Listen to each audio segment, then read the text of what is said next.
Hey, everybody, welcome to the rest of the review. John Hastings has saved the day, so you get an episode again. Here's what Dylan did to you today. He was walking around going, how can I shit on them? How can I shit on them? That's Hey guys, do you want to record in Skype? Or is Dylan's doing an impression of himself. Dylan is doing an impression of himself. Does MSN have a sex chat line? That's Dylan doing an impression of himself. I want to have sex with a computer, Dylan says. He says it all the time. The first way we recorded this podcast is me and John both called the same phone sex line, and then we were like, "Can you send us that audio?" Yeah. I was like, what am I wearing? I am wearing Macho Man Randy Savage's in-ring gear, actually worn from Royal Rumble 1990. What are you wearing, you trollop? I said. And then Dylan was like, you just called me a trollop. And I said, Dylan, is that you? And then we talked about Macho Man Randy Savage and did best and worst organically. And then we made the company send us the recording, and that's how the rest of the review started. Just two men. Just two men with crusty sweatpants saying things like, and then Elizabeth came and ruined the Mega Powers. Yeah, the Jizzards of Oz was the original name. Yeah. It was originally called, man, those guys know a lot of stats about Pee Wee football. A guy we're going to talk about this week is a man who I will say that earnestly... Engineering. Heavy dad energy. Yes.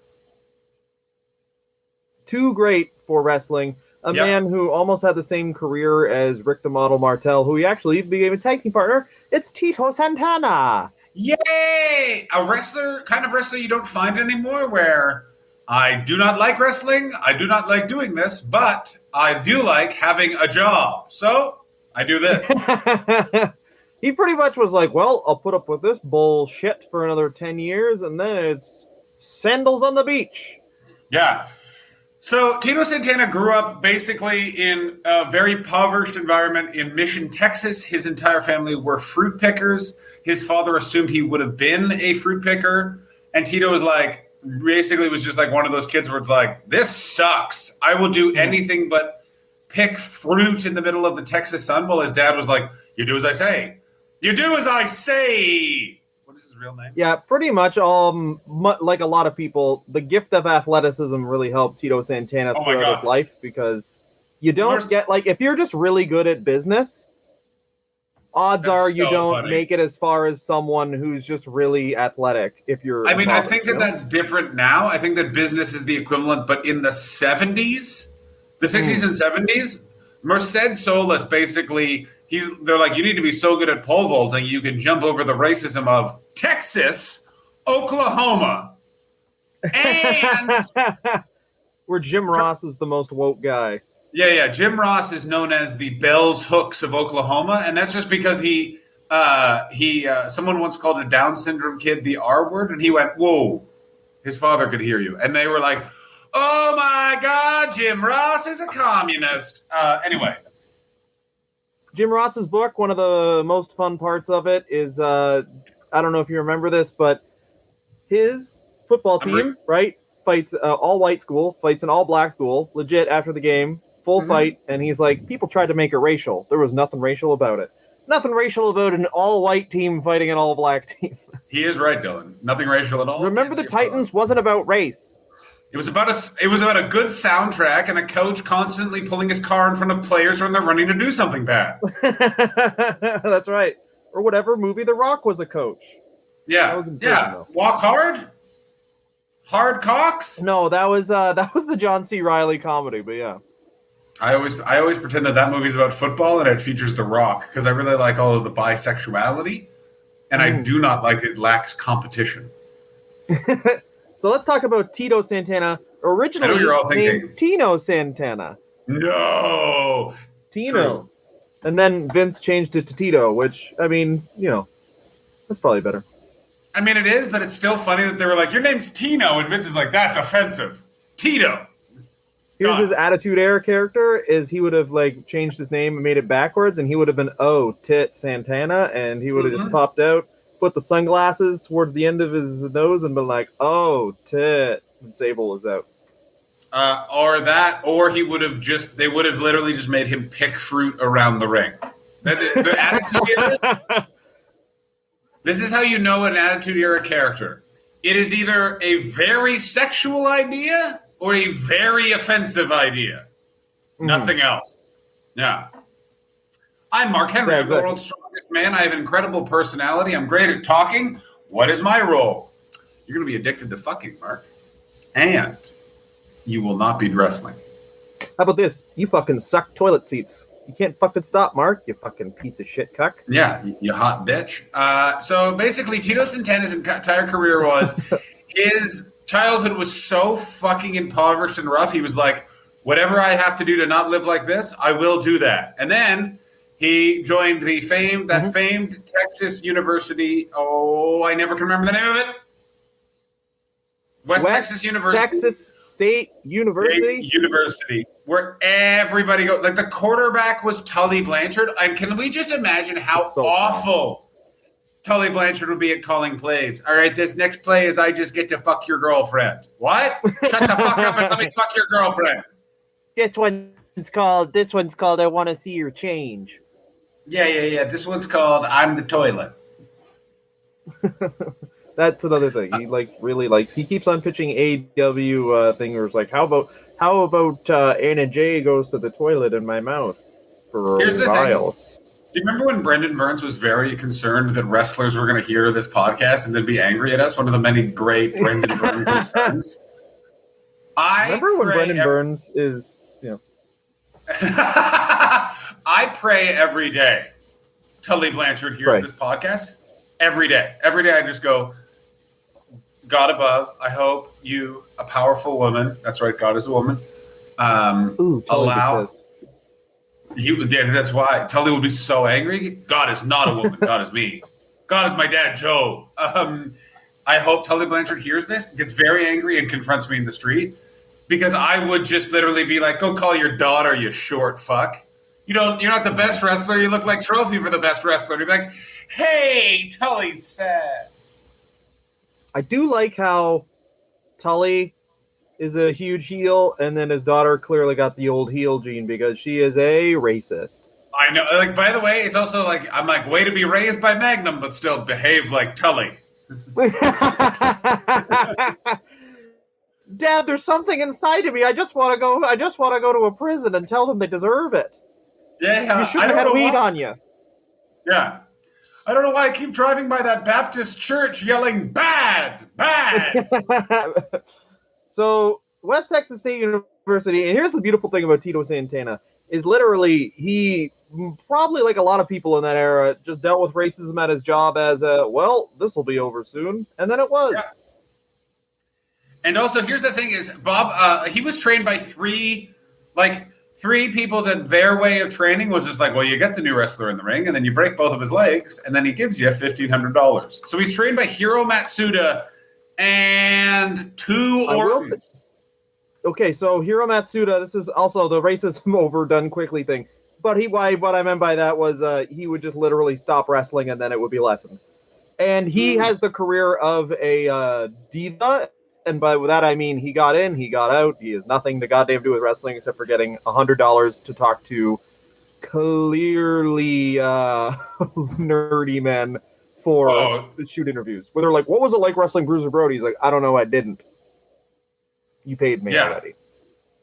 Yeah, it's also like, Also, anyone who hires Tito Santana for a shoot interview is like, what are you doing?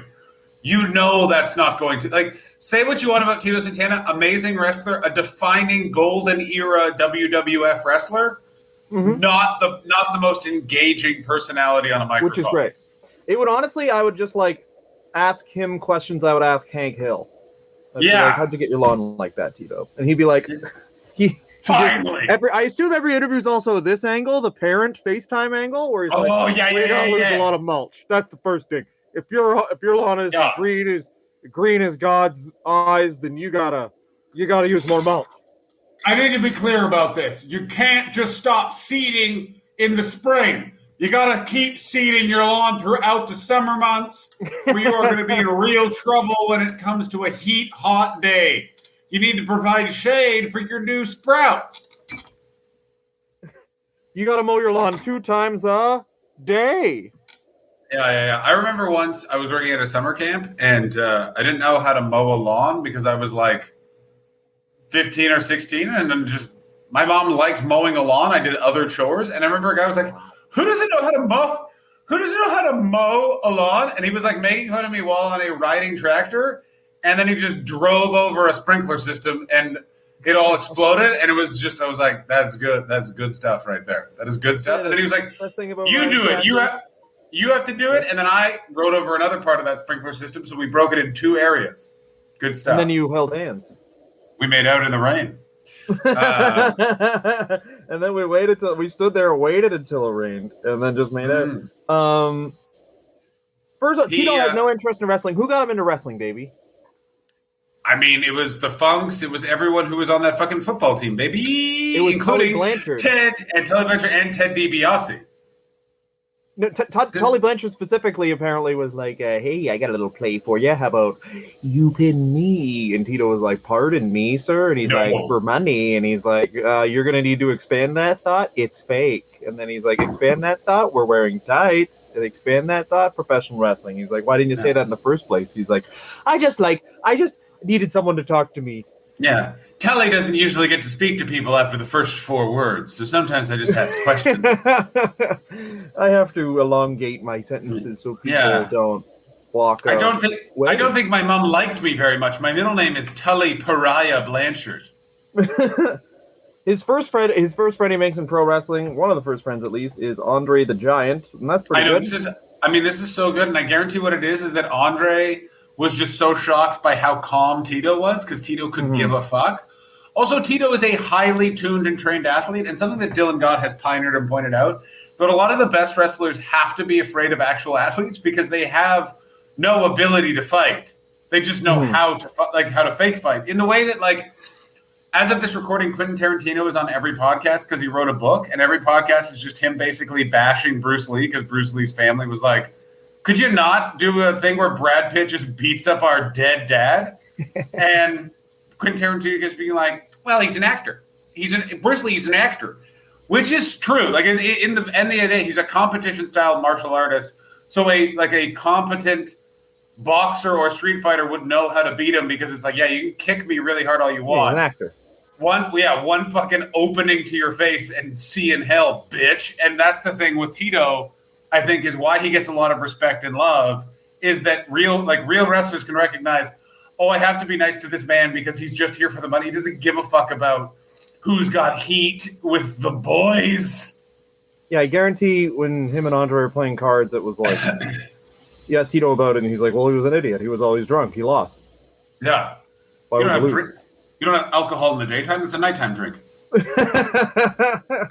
Alcohol is a sleep aid for me. Thank you very much. Yeah. I call those my nightmare years when I was wrestling. Why? No lawn. I had no lawn. Yeah, no lawn. No lawn, no shed. No shed. My wife wasn't there for our morning handshake and our evening discussions. I would greet the wrestlers as they came in at 5 a.m. and be like, well, that's just ridiculous. Yeah, Should have been exactly. asleep hours ago. 5 a.m. is a sleeping hour. Sometimes I wake up and do push-ups and then I go back to bed. Can you imagine? Blackjack Mulligan or someone getting it at 5 a.m. and he's like, this is a sleeping hour, Mr. Jack. And I do doubt that is your name. Yeah. May I say this, Mr. Hogan, which may I say is very suspicious. First name Hulk, last name Hogan? Very odd. Anyway, you are a fucking hero to children. Stop videotaping having sex with my wife. That is despicable. Yeah, marriage is a bond. He is also very. Is it my birthday, Mr. Hogan? Mr. Hogan, that activity is only for my birthday. Stop doing birthday stuff on non-birthdays. Stop blowing out the proverbial candles, Terry Hulk Hogan. That's right.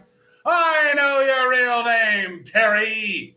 The year was 1977. He makes his professional debut in Florida, losing to Crusher Verdue, and I assume while he was walking to his car, a lot of things were said about him that were inappropriate. In April, he joined Georgia Championship Wrestling, where he adopted the name Richard Blood. Best wrestling name for the most boring man ever. Why is he called Richard Blood? Well, because blood is a thing that a man has, and he is a man. Or someone was like, let's call this guy Dick Blood, and Tito said 10 is so boring, he went, it'll be Richard, actually. So Dick Blood is the real name of Ricky the Dragon Steamboat. They asked if Tito could have that name. He said, I don't care, sure, I'm assuming. And then his character was that he should go to the doctor, but he won't. Yeah, he then roomed and hung out a lot with Dino Bravo, which has got to be so weird. It's like Tito just being like, know what color I find calming? Beige. And Dino was like, do you know you can smuggle a lot of cigarettes up your butt? And Tito's like, your butt? Your butt is not for things that go in your mouth. Dino, everyone knows that. Yeah, for sure. Dino was just constantly doing weird things. Like Dino was an amazing roommate. He always had a lot of firearms on him for some reason. He was apparently dealing them to the Russians. I didn't pay attention. I'll never. I got my good 8 hours. Dino Bravo left one day and came back with a bag full of meat, and I had to laugh because that bag was cloth and not from a grocery store. That's a ridiculous bag, Dino, why are you wearing a mask like that? It's not snow season. You don't even have a chance to ski. Anyway. Dino, why are you going into that person's house? You do not live there and you do not know them. So it was Dino's idea to say Ariba, which, I mean, in context, now would be funny is if like a white guy went up to a Mexican guy. You should say Ariba at the end of your interviews. Yeah. I don't think that was going well. But in the 70s, it was like, sure. Yeah. I mean, that's almost as awkward as when I walked up to Rey Mysterio Jr. and I was like, have you thought about ending your interviews by saying Chihuahua? And then I was killed. Mm-hmm. Yeah, exactly. Just like, hey, I got this big book of stereotypes that I found, and I could just read them off, and you could try those. How about this? Sombrero. I want you to know this very much is so he goes to Georgia, Mid-Atlantic, ends up in Texas, where he was promised a big push by Blackjack Mulligan and everyone's favorite guy who would have stormed the Capitol on January 6th, but he would have done it in wrestling gear and he would have lariated a flagpole. Dick Murdoch, everybody. Dick Murdoch shows up and is a giant racist and a piece of shit, blocks the push. Tito Santana gets very disgruntled. He complains to Andre the Giant, and he gets a job at the WWF. Ladies and gentlemen, Tito Santana, that's a man that lands on his feet right there. Well, this is apparently the incident where Dick Murdoch handed him his business card that said he was in the Ku Klux Klan. Of course. Which is hilarious that the Klan makes business cards. I mean, Hobson, our researcher, didn't even put that in. He just wrote, for obvious reasons. Like, as soon as you see Dick Murdoch's name, you're not expecting it to be a pleasant story. You know what I mean? It's not going to be like, he met Dick Murdoch, and Dick Murdoch gave him a drive, and they had one light beer. It's going to be like, he met Dick Murdoch, and then Dick Murdoch just literally was 8chan if it was a person, and then dropped him off at a quarry where Dick, quote-unquote, goes to jack off on rocks. How great would it be if you were just like, hey, I'd love to play your comedy club. My name is John Hastings. Here's my card. John Hastings, ISIS. Yeah. Oh, my card says Taliban. I'm bringing it back. Oh, Taliban? Yeah, fuck ISIS. Those fucking new wave of pieces of shit. Fucking flash in the pan pieces of shit. I want something that's consistent. Ayatollah Khomeini's friend. Yeah. Yeah. Idi Amin's pal. Idi Amin friend. Yeah. I want to just say this right now. No Context Wrestling Review. This is a big day for you. This episode is a big one. They're all big days. No, but this one has a lot of stuff that in context, fine. Out of context, you're like, whew, all right. I guess these boys don't want jobs. So 2 years in, this guy's in the World Wrestling Federation, which of course he is because he's an athlete, and it's a lot easier to learn things when you're not addicted to drugs and alcohol. So he learns very fast. I want to point out, by the way, that Christopher Hobson, our researcher in the research, and this was the greatest thing ever, which was he was called Tino, and then for his first match before Vince McMahon changed it to Tito. And Christopher Hobson found that out, and Conrad Thompson didn't for his Tito Santana episode. And Christopher Hobson has written in the research, I found that, and Conrad didn't. So suck it, Conrad. And ladies and gentlemen, that's why our researcher is better than Conrad Thompson. Yeah, yay, Hobson. Our researcher, boo, Conrad. If you ask him for a loan, the interest rate's not going to be the entire loan again. Yeah. Our Hobson just gives me and Dylan money. Hello, Hobson? 80 pounds, please. And he goes, for what? And I go, you microphones. And then he's like, okay. Tito Santana then leaves the WWF because he doesn't like the quiet racism of Vince McMahon. He wants the overt brush with a racist gruff man that is the AWA. Ladies and gentlemen, strap in. It's Vern Gagne. He's wearing a sweater that Bill Cosby would find garish. I mean, it must be crazy to be an ethnic person trying to wrestle back then, because you're literally like, I want to escape fascism. I'm escaping from Italy. Where am I going? Germany. Yeah, no. It's like I better escape now to Spain. Fascism. I'll head to Russia. Communism. Same taste, slightly different flavor. But at least Vern Gagne would have loved him because he's like, oh, you're a good athlete. Oh yeah, look at those thighs. Oh yeah, thighs. But he would have said weird stuff. He also was in a tag team with Buck Zumoff, and I assume that Tito Santana then just, when he heard the news, took a long shower, looked his wife in the eye, and went, "I never trusted that man." What kind of name is Zumoff? He teamed for a short period of time with Rick Martel. Of course, As Tito the liked high- being a... Oh yeah. Has the But, high I mean, flyers this is- because Vern Gagne has no way of naming things. What are you called? The Jumpy Uppy Boys. Jump guy. Yeah. Jump Knocks guy down- times 2. Yeah. What about the I don't understand what you're saying? No, Vern. No, bad Vern. Bad. It must be crazy that Vern Gagne was the woke guy. Exactly. Tito Santana shows up. Actually, you know what? To be real, Tito Santana probably would have gone along extremely well with Vern. They would have just talked about good sheds for a long time, and then Vern... Mm-hmm. But then Vern would have been like, I could beat you up. And then Tito was like, absolutely not. And then that's where it would have tapered off. But I'm assuming it's like, you know, when you think you're about to become really good friends with someone, and then they just do something, and you're like, oh, fuck.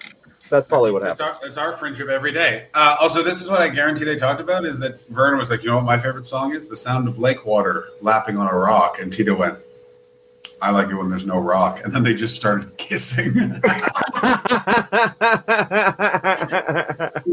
about this? Mm.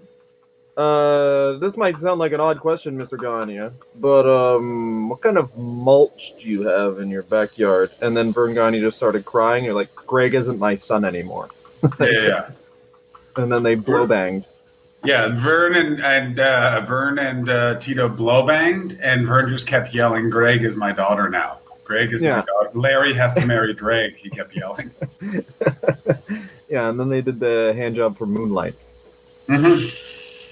Just down by the beach, real nice, being who they are, but they can't be who they are. You know.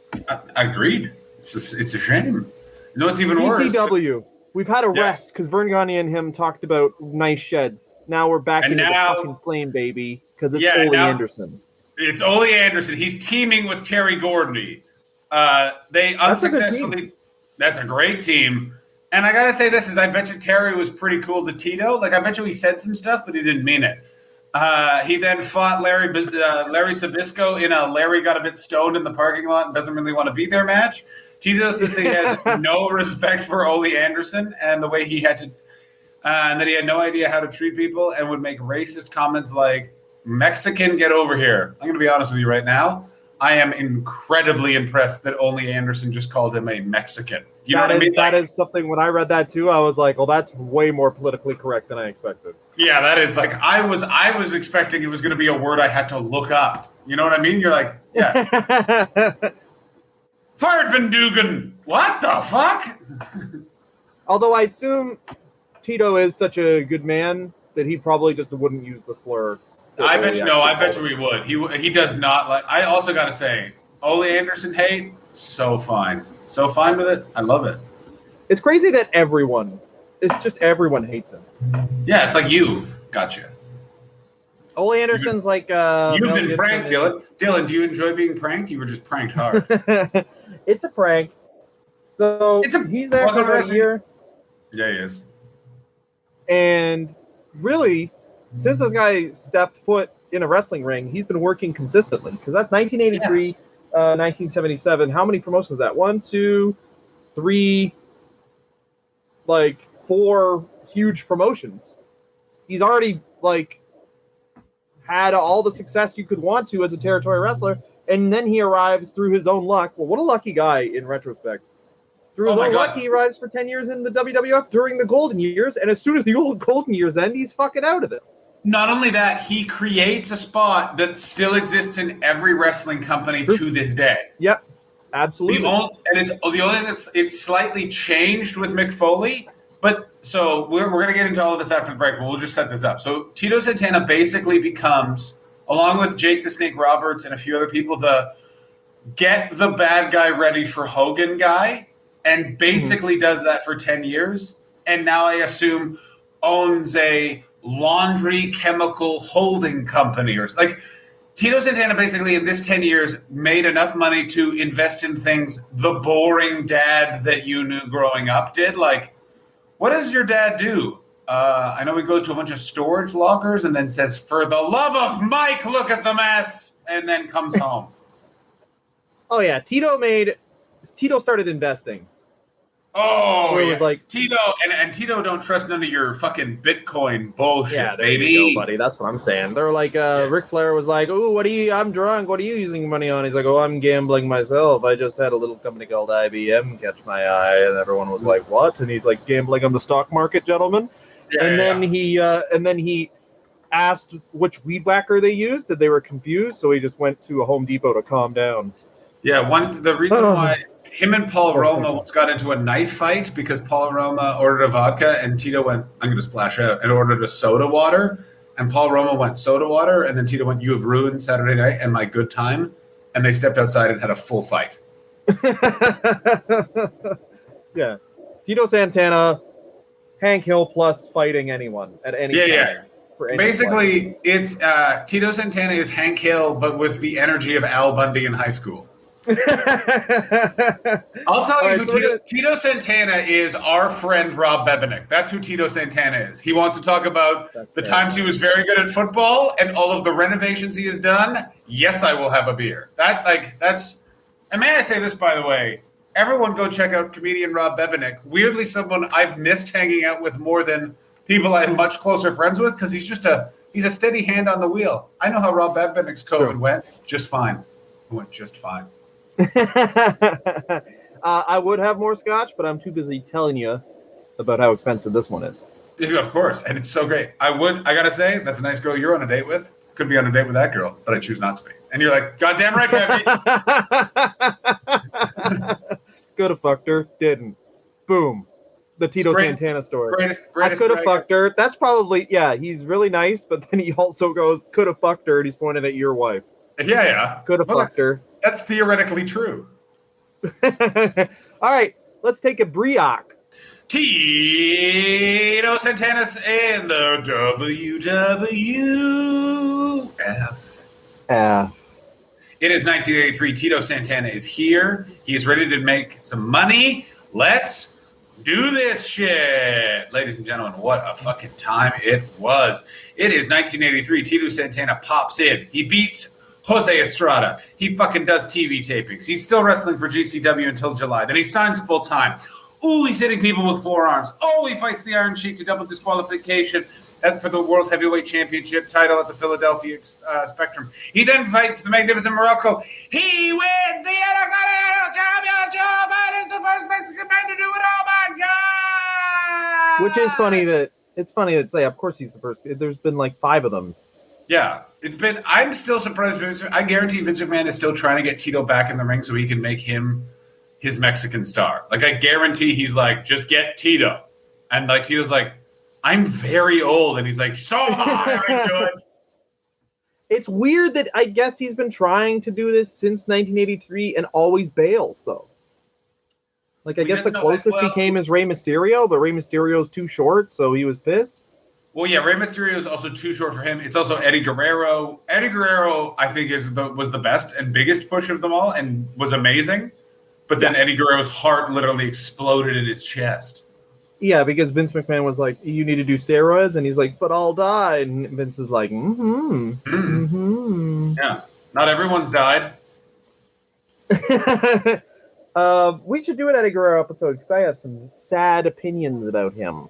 Anyway, 1983, of course, he televised. He has a long feud with Greg the Hammer Valentine, of course, and this is also 83 to 87. He's a single. Yeah, so this is also the rare time when Greg the Hammer Valentine, I assume, was, let's not say exciting, but at least not just on heroin. So I assume that those matches were pretty fucking tight. those matches were very good, and you think about it, of course they're good. It's Johnny Valentine's kid, a guy who's just a stable hand in the ring, versus Tito Santana back when wrestling worked. Like, you didn't need to be. This is going to sound like backhanded, I guess, and who cares, you know? I mean, we're weird-looking white guys. This is what you're supposed to do, right? It's back when really good wrestlers in the ring could carry the story because you didn't need to be really that charismatic because that wasn't a big part of it yet. Absolutely. Like, you could just, that guy's good, that guy's bad, I'm already interested. It was a weird time. Basically, Ring of Honor is doing in the way that a drag queen is doing an exaggerated impression of a woman. Ring of Honor is doing an exaggerated impression of this time period in wrestling, in that it was like rules focused. So many people's gimmicks was like, he's got a hell of an arm drag. Oh, he's an Irish whipping son of a bitch. Like, it's just like, it's all like down the barrel, super consistent work rate. And like, it is, if someone is a high flyer because they go off the top rope and then come down with a double axe handle, like, it's such a oldie timey in between time. Less, it's like they do that once, and then like they're a high flyer because they use the drop kick a lot. Yeah. There's a drop kick a lot. Also, a big thing I always noticed is if you're a high flyer because you have white boots. Yeah. And Tito Santana, I'm looking at a picture from him in 2011. He's still got those white boots, baby. Goddamn, he does. Goddamn, right. Is he? He's still wrestling in 2011 because I guarantee he still wrestles now, probably because he's older than my mom, and he's likes still cash. Wrestle. Why the fuck not? He likes fucking cash. He's a Spanish teacher and gym teacher, and he wrestles. He's the man's man. I love this man. Yeah, of course he is, and oddly, I think he fulfills another thing that I think is important in that. So the NWA champion at this time is Ric Flair, obviously. And Tito Santana is the Intercontinental Champion. And Tito Santana uses the figure four as his finisher. And I think it's a really subtle and important thing is like, oh yeah, that's the move. Their big guy has that move. The guy who uses that move in WWF loses sometimes. Oh, that's a great point, actually. Yeah. Because you're not burying him so much. So you're not burying the move so much that it's like, oh, the figure four that gets kicked out of all the time. You just get... Guys like Greg the Hammer Valentine can break out of it. You know what I mean? And Greg the Hammer Valentine used the figure four as well. Do you know what I mean? Like, it's like you have these secondary guys using that move, so it establishes. ECW used to do this all the time where they would like Tommy Dreamer would just use the diamond cutter and the guy would kick out a two in the middle of the match. And it's just like a little subtle thing. I mean, a better example of that is Eugene used so many different people's moves and he pinned fucking everybody. Well, yeah, Eugene's obviously. We should talk about Eugene one time, but Eugene was the 9 different ideas at the same time. Was hey, this autistic guy can't. This guy autistic guy. I don't think people. That was his. I think it started off as Vince McMahon walked into a room. This is how Eugene was pitched. He walks in a room. Vince McMahon uses a hard R word, and he went that, but a wrestler, and all of the writing staff just went what, and then committed suicide. He went, I saw this episode of South Park. Can we make a wrestler out of that? And that same time, Johnny Knoxville saw that episode and went, I'm going to make a movie out of that. And then that was 2005. See, I heard the rumor was Vince McMahon and Johnny Knoxville were actually very good friends. And then they were having a race over to see who could set the movement to have people with various disabilities actually treated as human beings. They had a race to see who could set that movement back as many years as possible. Yeah, they were having a nice dinner, and then they were like, that's actually, they're being treated too well. And then they were like, what if we? And then that's how Eugene and then that movie came out. Yeah, that's hot. Johnny Knoxville, by the way, a guy who has done such great things that I think will stand up forever, and then also that movie. Yeah, also burst testicles. I never forget that. Oh, 100%. And also fought Butterbean like in a department store for real. Yeah. Like the thing with Johnny got knocked out. Great. Johnny Knoxville's injuries are insane. Like Steve-O's are like, yeah, that makes sense. It's like, but then Johnny Knoxville's like, oh yeah, but one time I just shit out my pancreas. And they're like, why? And he's like, I don't know, but I like to party. Yeah, and the other thing is, you saying burst testicles literally just clicked in just now, and I'm very uncomfortable. Isn't So that we're going to awful? talk about Imagine- Tito. Dylan, imagine the No. noise it made. No, I won't. Oof. If you have the video, I'm cowering in the corner now. I'm cowering. Ugh. I'm going to say this. Me sleeping in until 5 minutes before we start to recording during a very busy day, and then I have to a shitload of work, really makes for a good episode because I feel great. And also, is awful. But Tito wins he wins and loses the title, and this is also the important thing that the Intercontinental title did during that time is that it was the title that would actually change hands because Hogan never Great lost. fucking point. As fucking usual, Dylan fucking proves why he's still on the program. Yes, what a great point. What a fucking great point. Because he wins, he loses to Valentine, wins it back, and the second time he wins it back, Valentine attacks him and smashes the belt, and then that's how they unveil the classic Intercontinental title that I don't know why they ever went to that Attitude Era weird, like, Cadbury egg title. I know, it's like, a weird one. We're treating this belt bad. Let's make it look worse. Yeah, let's make it look like bling from a Nelly video, as opposed to the delight. Like, it looked... Intercontinental belt, for me especially, always looked like also a real belt. Do you know what I mean? Like, it looked like a real trophy for something. Mm-hmm. As opposed to, like... the main title for the 90s, for me at least. The Winged Eagle, like, looks good now, and I think it looks cool now. But back then, I was like, the Intercontinental title looks way cooler than the Winged Eagle. Well, the problem I always had was that they were roughly the same size. That always bugged the shit out of me. I did like that they made in the Attitude Era that fucking... I liked the big boy Attitude Era one, the bigger Winged Eagle belt. And Tito... Yeah, sorry. I just thought that represented... The bigger... Yeah, the circular one. The one that, like, right. Austin had before the smoking stove. Oh, yeah, that was great. So... You forget all the classic angles that Tito was in, but Tito was in the fucking Danny Davis angle, the evil referee. Was. And also, and it was a great way in protecting. It's the most interesting thing is that Tito Santana also, and I remember this, he was just sort of like, he kind of also had the Ric Flair rub of like wins and losses didn't fucking affect how you felt about him. You're kind of just like, oh, this will be. I remember watching like renting WrestleMania tapes, and you're always just like, oh, Tito, I know this guy, and this will be a fun match to watch because it's like drop kicks and shit. And especially watching WWF wrestling from that time period is a lot of it was like sleeper hold, sleep, sleep. And like Tito's like sleep, you were asleep. Yeah. Like we're gonna get some drop kicks, he's gonna yell a Reba, he's gonna do that weird fist motion, like it's gonna be fun. Flying forearm, baby. Oh, you're gonna get that flying forearm. Jesse Ventura is gonna say some incredibly problematic stuff about it. It's the flying burrito. It's Chico Santana, and you're like, Jesse Ventura. My goodness. Also, we're also very happy it wasn't Gorilla making those jokes because you know Gorilla would have not held back. I'll tell you this, Jesse, I bet on this match, and for some reason, this goddamn Mexican is costing me thousands of dollars. Jesse, let me say this right now. No wonder he's so good at flying. He flew over the border, and I fucking hate him. I'm Gorilla Monsoon. Speaking of that off-color joke, what was the first idea for Strike Force? Oh, no. Border Patrol. Of course. As the two wrestlers were from the north and south of the border. Yeah, and I guess at that time, Tito convinced Vince not to do it because at that time, and I'm sure this happens constantly because the world is a nightmare, but many people trying to cross the border had just died, starved to death. Let me reread this because I want to get this horrible fact right.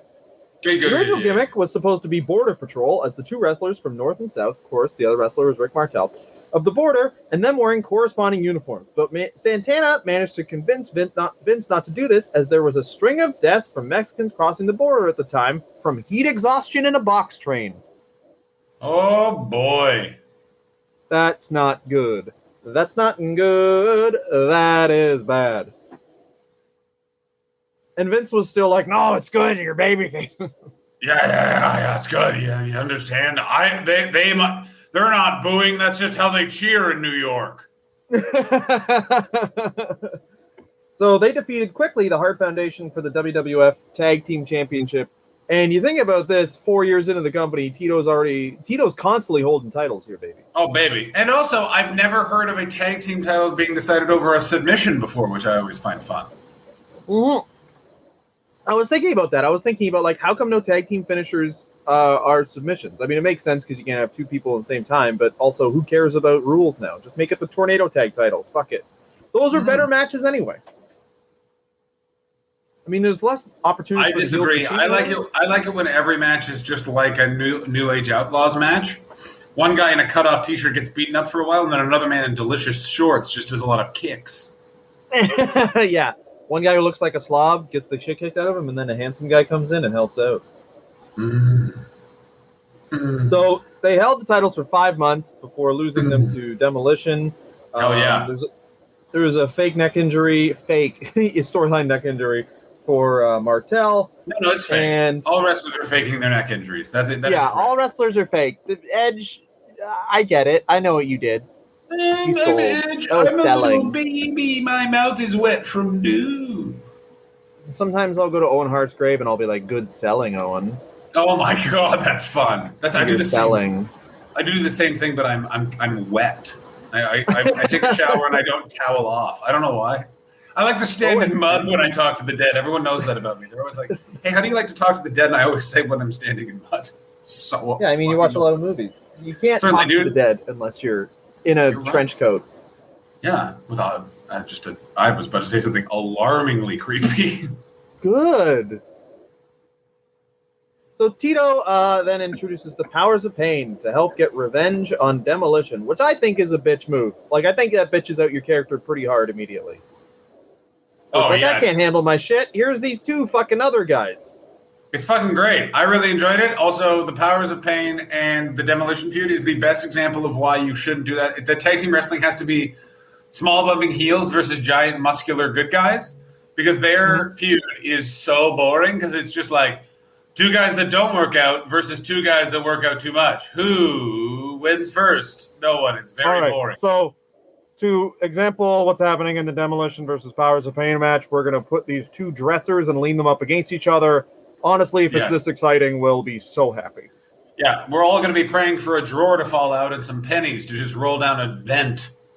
that being said, though, we've done a Ming episode. We haven't done a Barbarian episode, because I just want to talk about how sick the fucking Faces of Fear were for a long time. Oh my god, they were fucking so good. Ladies and gentlemen, please welcome these Crossbones. Yeah, their finishing move was meet you in the parking lot and just show you a photo of your kids. Yeah. What are you going to do to them? Nothing. Just letting you know. We know who they are too. Another big thing, of course, Tito Santana, obviously Strikeforce breaks up when Rick Martel walks out. Oh, it's great. At WrestleMania 5 against the Brainbusters, this is one of the best this is the best tag team heel turn ever, because Martel just comes across like such a little fuck. And it's so snivelly. You feel so bad for Tito. Mm-hmm. Tito does not get his credit for how good at selling he was. Like, all around, Tito Santana is a far better wrestler than his spot indicates, and his spot was pretty spectacular. Like, if Tito Santana was his age now, he would be more popular than Daniel Bryan. Like, he would be the fucking guy the internet is like, why doesn't this guy have a championship? And Vince McMahon be yelling out his window, you know why?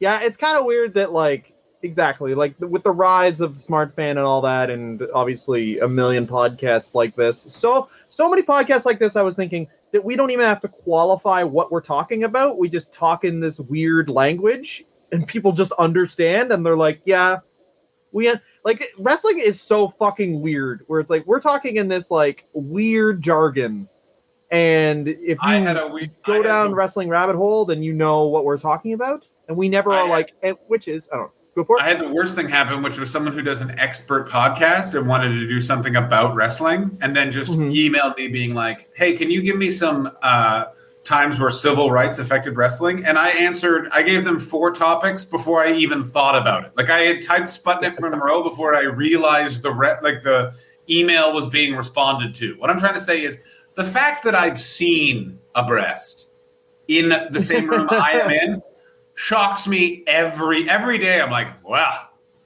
I didn't see that coming. I got to tell you. But I mean, also think about how many like real relationships are like, oh, that's my fantasy football draft, baby. So, I mean, fuck it. Think about it.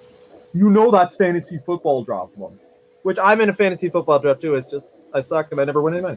Anyway, so this is where I think the Tito, because wrestling becomes like, it's steering towards slow. Everyone thinks it kind of happened, like the internet just kind of happened and ECW kind of happened, but you clearly are steering towards this happening. And Hulk Hogan, everyone talks about Hogan getting booed, but Tito's a lot like that, where it's like just that straight up babyface character after 7 years does wear thin.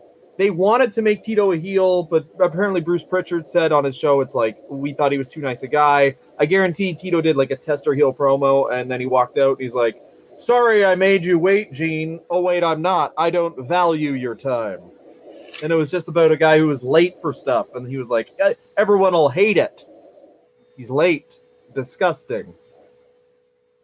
Oh, that's such a... I mean, I'm just angry at the idea of that being a heel character. Here's a paycheck. I'm spending all of it with nothing left for investments. I hate that. I'm a disgusting I hate this heel. I hate this heel. I hate the idea yeah, that he's a bad guy. Yeah, he's a bit late for meetings. I'm going to show up to your dinner party and not compliment your wife's hair. How about that? Hey, I mowed the lawn, but I didn't do any of the trimming. Sorry, I'll pause while you throw your shit at me. Yeah. Prepare to throw up in rage. Shit at me. I weeded your garden, but I did not put the trimmings in the trash can. Here's a hamburger. I didn't heat the bun, though. Yeah. You must you must want to fight me with your fist. I know what you're thinking. You're thinking, I'd like that cheeseburger, and it is delicious, but it does not come with ketchup, nor is there ketchup. Hey, I just assumed you wanted mustard on this. Yeah. My Here's a vegan hot dog, you fuck. I put cheese on this vegan hot dog. No one's happy. Vegan isn't happy, and obviously you'd prefer a regular hot dog. This has been a 4-minute promo by Tito Santana. My name is Tito, and you do not like me. I love our boring heel characters. Anyway, 1990. I love him very much. This guy is like, and when I'm done in the ring, face. When I'm done in the ring, then I am going to tell you how badly you negotiated the lease on that car. I'm going to go to your house and ask how much that renovation cost, and then tell you how cheaply I would have got a guy to do it for. Those guys actually do suck, though. Oh my god, I know exactly. You got a car for how much? I would have got it for $4. Also, do you want to know how you destroy those guys? You just say no, you didn't. Or Tito Santana just asks people what route they took to get here and goes, "That's ridiculous. Here's what you do." Then he leaves. Tito Santana takes place. He you fucked up again. You fucked up. Dylan fucked up. No. Dylan fucked up. So here's how you can tell. Occasionally teaming with Coco Beware. But also, Tito Santana being... Cut out for a second. What happened with Coco Beware? He starts occasionally teaming with Coco Beware. Yes, he does. That's another... Also, Coco Beware, in way more tag teams than you remember. Like, he had that tag team with Owen Hart. He had a tag team with Tito Santana. Like, there was a whole period of time where he didn't have Frankie the Bird. And I got to tell you, I don't like that period of time. Yeah, I mean, 1990 Survivor Series, he's teaming with Volkov and the Bushwhackers. He was the sole survivor, so he's in that weird thing where it's like he's finally getting to be put over strong, but that's kind of because he is falling down the card. Well, yeah, it's also that it's also like his role is slowly being given to Shawn Michaels and Rick Martel and a few other guys, which totally makes sense because you're like, well, we need to move on from this guy a bit. He's been here for so long. Yeah, he's been in the same Intercontinental, keep him strong character, and you move him in and out of tag teams and stuff to keep him fresh. But like you said, and also I think it bears to say his role is being taken by Bret Hart. Yeah. Around this time, like strong, dry baby face who everyone just really likes, and then Bret. Like you kind of can't have Tito Santana and Bret Hart because physically they're so different. Like Bret's more blocky and Tito's got like an athlete's body. Also, Tito clearly was like the only guy to not do steroids in that locker room. The stuff that guy must have seen full sober. Like he saw the Road Warriors just like I didn't even fuck a chicken believing it's a woman or something. Yeah, he was probably 2 Miller High Lifes in after WrestleMania and just seeing like, Greg the Hammer Valentine is just putting something in his ass. Like he's putting an entire milk jug in his ass easily and going like, yeah, that's how it is. Yeah. He's just Andre the Giant is just showing people the inside of his penis. Like he's just opening up look at the side of my urethra. Look at it. Look at it. Look at it. Look at it. And Tito's just sorry, there's a bunch of pus in there. Can you clear it out, Greg? Yeah. We're gonna go to bed. Greg, can you get your toothbrush and make sure all my dingleberries are organized? Oh, I hate that image. I hate the image. I would love to get Tito Santana on this podcast and ask him which, and I guarantee he has a long answer, which hotel he stayed in, like which city had the best regional news team. He probably has a 31st. He loves the weatherman in San Diego. He's just regional news. Worth the flight, he would say to us. He'd be worth it. Him and like Rick Martel and all the guys who like save their money and obviously are living good now have probably seen so much regional news in the 80s. Oh my God. Yeah. Him and Rick Martel could have a boring off, the likes of which no one has ever seen. Literally just sat there comparing what's the best grocery store potato salad when it's cheat day, and you just want to throw your shoes at them. So we should talk about this. Things are kind of not going well for Tito. He's being moved down the card slightly. They even start loaning him out to other promotions for a hot minute, like in the Bahamas.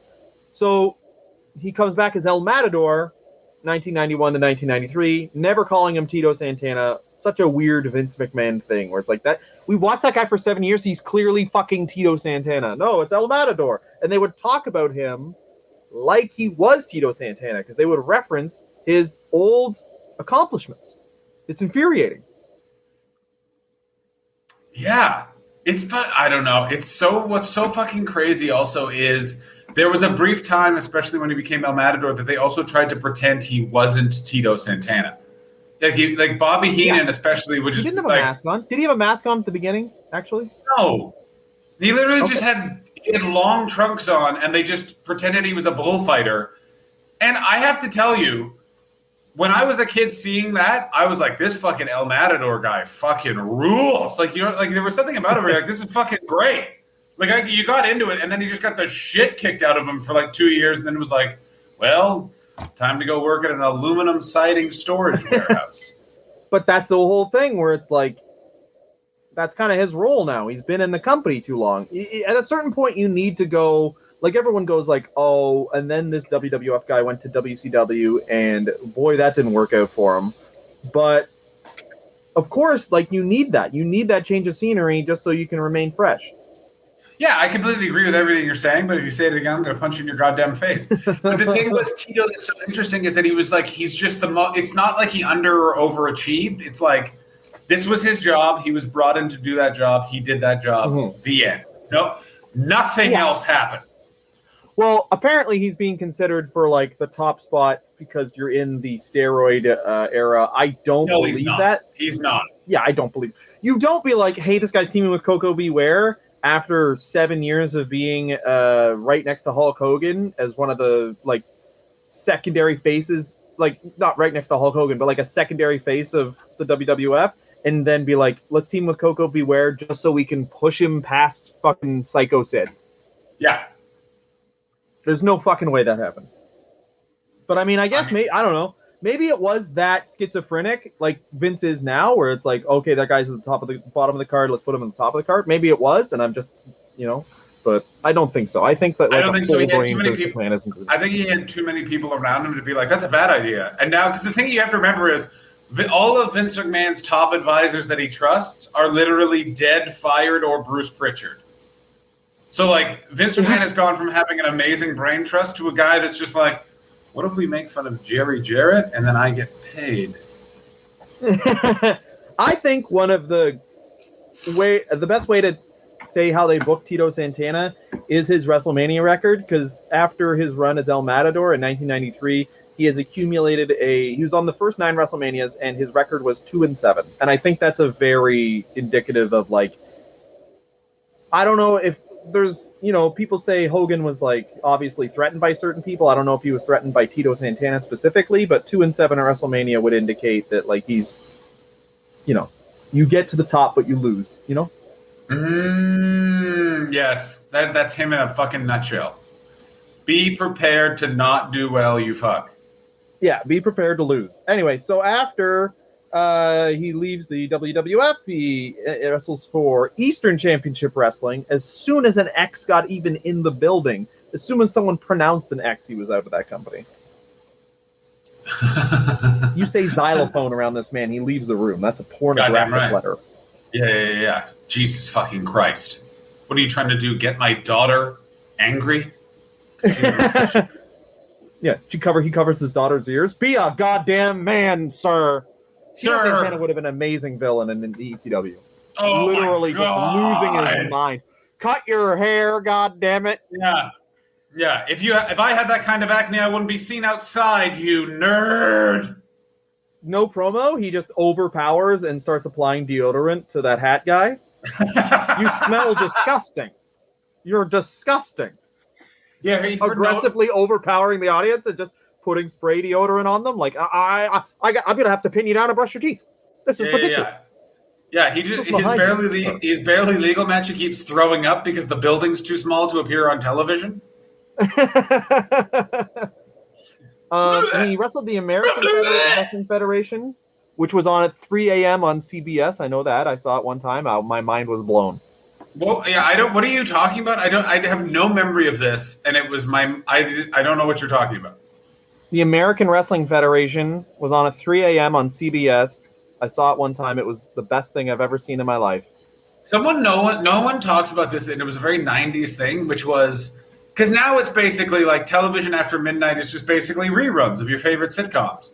But in the 90s, it was like, oh, it's after midnight? Well, you better get ready for some weird ass shit. We got a Howard Stern TV show. We got a lot of softcore porno, and we got a lot of movies from France that have weird car chases. So strap the fuck in. It's television after midnight in 1998. Yeah, buddy. We got a lot of foreign films with one scene with tits in them, and you got to jack off fast. Yeah, you better be watching the whole goddamn thing, baby. So essentially, until 2013, this guy's just doing random indies. And by his own... Oh, this is really fun. This is really why... this is a very WCW thing. He wrestled one match in WCW. January 10th, 2000, he beat Jeff Jarrett. And that was it. Fuck yeah. I would have booked the same thing. Yeah. Tito comes in, beats the shit out of this loser, and then he leaves. Also, by the way, you want to guard the Capitol? You put Tito Santana at those fucking steps. And he sees those insurrectionists coming. He cracks his neck and just looks at the security guard and goes, finally. And then just rushes into the crowd, and a bloodbath ensues like you've never seen. I was gonna say he'd put just like a fence around it, and they'd be like, oh, "This is just a normal fence." He's like, "No one's getting over this fence," and then it would just be like, "Wow, he really did just guard this place with just a good wood fence around a suburban home." Yeah, he'd have a good wood fence, and he would literally, "Proud Boys, line up!" And they would line up, and they would just be like, "Let's do it!" And then they would get these shit kicked because I don't give a fuck. No man or woman at those protests have any dad anger energy because they might be dads, but they funneled their anger into pure stupid hate, so they don't have the QAnon. Yeah, the QAnon has taken their rage. They do not know anger, like being a first generation Mexican immigrant who grew up in Texas and then worked for Vince McMahon for 10 years. Like literally, it's like you cannot scare Tito and you cannot beat Tito. Oh, you have a gun? Well, he is somehow bulletproof right now. What I was going to say, last thing I want to say is Tito Santana, being the pragmatist that he is, as soon as he was out of the WWF, got a job. What job did he get? Because he was wrestling weekends. But he got a job during the week. What job was that? He's a teacher. Exactly. Started out as a gym teacher, fucking right. Became a Spanish teacher, double fucking right. Mr. Thompson, I guess you want to say it in front of the whole class? Do you? Ridiculous. Yeah. Mr. Thompson.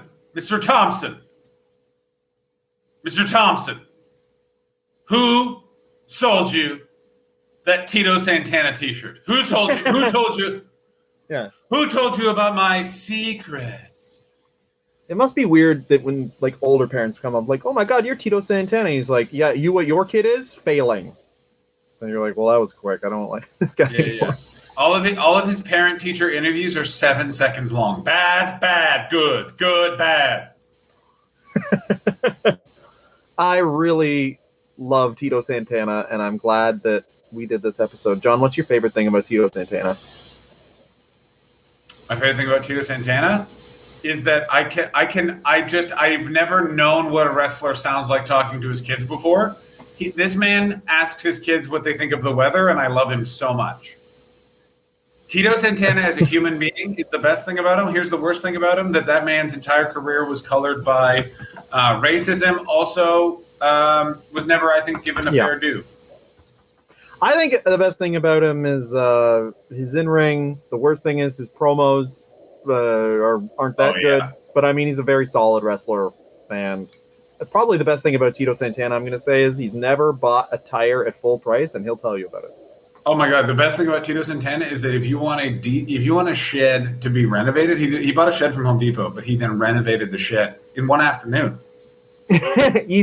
Every time this man's bought a car, it's been used, and he's never gone to even seen a dealership. He closes his eyes when he drives by. Yeah, Tito Santana's favorite thing is on New Year's Eve, he just memorizes the blue book for another year of popping by a used car lot and really making the worst for the salesman's day.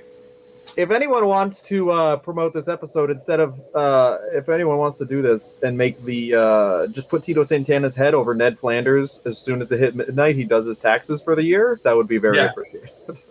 Yeah, that's so funny. That's exactly what it's. Ladies and gentlemen, time to do taxes, and then he just does his taxes. He's like, "I'm gonna be up late, honey, doing my taxes."